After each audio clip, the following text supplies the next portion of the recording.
I might move forward to Moyan. Just to recap, so Moyan Khan has a chartered accountant and tax agent business in Sydney. He services multiple industries in the Greater Sydney region, and he has chosen to become a broker as well. Hats off to you, and is now doing sort of about a 50-50 split of residential and commercial transactions. So I'm really interested, Mo, in why you've chosen to proceed with this option. So Sasha, in the middle of the pandemic, I was forced to reevaluate my role in the lives of our clients.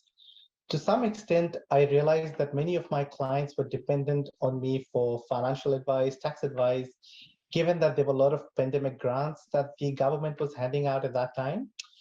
I found that my role had changed from being a number crunching accountant to more of a financial advisor for them.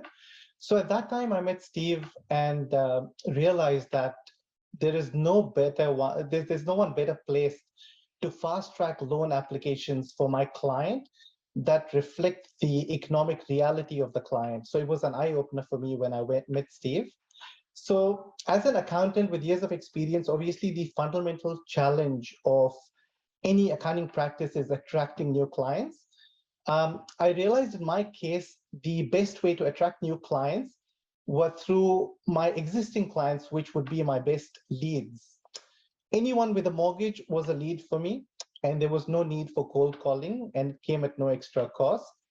From a firm's point of view, it would also enhance the firm's reputation. And it was just a smoother way for me to acquire new clients, drive up the profits. And especially because I know my clients well, I know their business well, so I know why the profit and loss, for instance, is up and down, or why if they have acquired a different asset, the profits would be lower. So it was easier for me to explain that to the bank. And it was a win-win situation because it was less of a hassle for the client as well to explain that to an external mortgage broker, while as I had in-house knowledge about the client. So this was the main reason why I got into mortgage broking myself. Yeah, I think it makes total sense. And how did you manage that from a resource perspective in your firm? So in the firm, we had a few staff members that I also got into mortgage broking. They had to undergo vigorous training in the front. All of us had to complete a diploma in mortgage broking. It took about 6 months. We had 100% pass rate.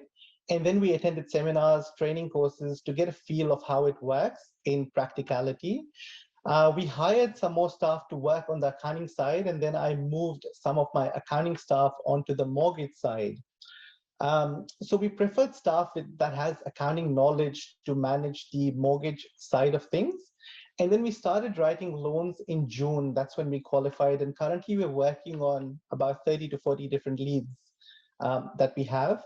We haven't really fully advertised our service. Most of our leads have been coming through the tax work that we've been doing currently for the 2022 year. The plan is obviously to make the mortgage broking arm pretty much as big as our accounting arm.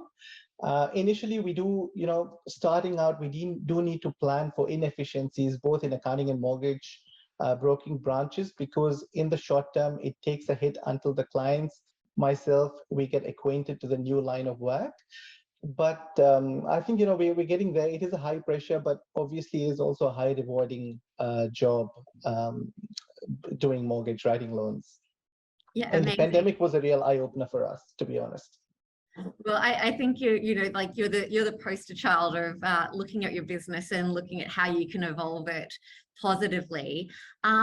I really like the notion, though, that you do have such visibility and such transparency on a customer's business or customer's profile. And I can imagine also, particularly when you have SMEs or small businesses within your database or your client network as well, it does allow you to definitely offer a completely different service level and create even stickier clients. Do you have an example where previously, you might have had a client that you just did, a straightforward tax scenario with, but now through doing brokerage, you've been able to sort of further your relationship with? Oh yeah, I do have multiple examples. One of the examples I'll give you was a client of mine who had acquired some assets, so their profit was low because they had written those assets off in the financial year. So they were discussing it with an external mortgage broker. I wasn't aware, but they were unable to get a loan. So they came to me and I had a look at the profit and loss, and the loan went through pretty quickly because we understood what their situation is. Some of the clients, mainly who are in, say, a building and construction industry, they have the profit and loss will be pretty low one year, higher the other year. So we can explain that to the banks.